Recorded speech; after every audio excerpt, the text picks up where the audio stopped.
নমস্কার বন্ধুরা, আমি দেবাশিস আপনাদের এই চ্যানেলে স্বাগত জানাই। তো বন্ধুরা, আজকের এই ভিডিওতে আমি আপনাদেরকে বলতে চলেছি যে প্রধানমন্ত্রী আবাস যোজনা যে আছে, ঠিক আছে, এই আবাস যোজনার যে বেনিফিশিয়ারি লিস্ট গাইস, এটা হচ্ছে 2022 টু 2023, ঠিক আছে। এই লিস্টের মধ্যে দেখতে পাবে এখানে কি দেখা আছে, এখানে দেখা যাচ্ছে, দেখো, beneficiary father and SP suppose name আছে, ঠিক আছে, স্কিম নেম, ফাইন্যান্সিয়াল ইয়ার, দেখো 2022-2023, প্রায়োরিটি ক্যাটাগরি এনে আছে, বিপিএল ফ্যামিলি আইডি কার্ড এনে আছে, ঠিক আছে। এটা হচ্ছে নাইগ্রা জব কার্ড, এর লেবার কার্ডের এটা নাম্বার, ঠিক আছে।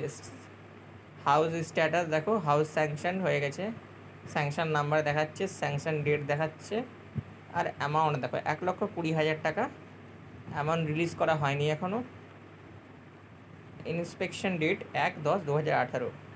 তো গাইজ, এটা হচ্ছে বেসিক্যালি কি, এটা হচ্ছে তোমার এই 2022-2023 প্রধানমন্ত্রী আবাস যোজনা যে আছে তার একটা বেনিফিশিয়ারি লিস্ট গাইজ, ঠিক আছে। এই লিস্টের মাধ্যমে তোমরা তোমাদের নামটা তোমাদের এই প্রধানমন্ত্রী আবাস যোজনায় আছে কিনা তা চেক করে নিতে পারবে।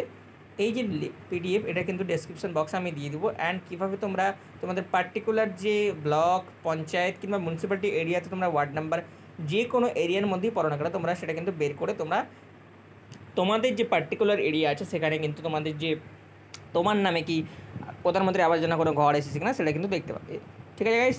যদি ভিডিওটা অবশ্যই ভালো লাগে থাকে অবশ্যই চ্যানেলটাকে সাবস্ক্রাইব করে পাশে থাকা বেল আইকন অবশ্যই ক্লিক করে দেবে এরকম নতুন নতুন ভিডিও পাওয়ার জন্য।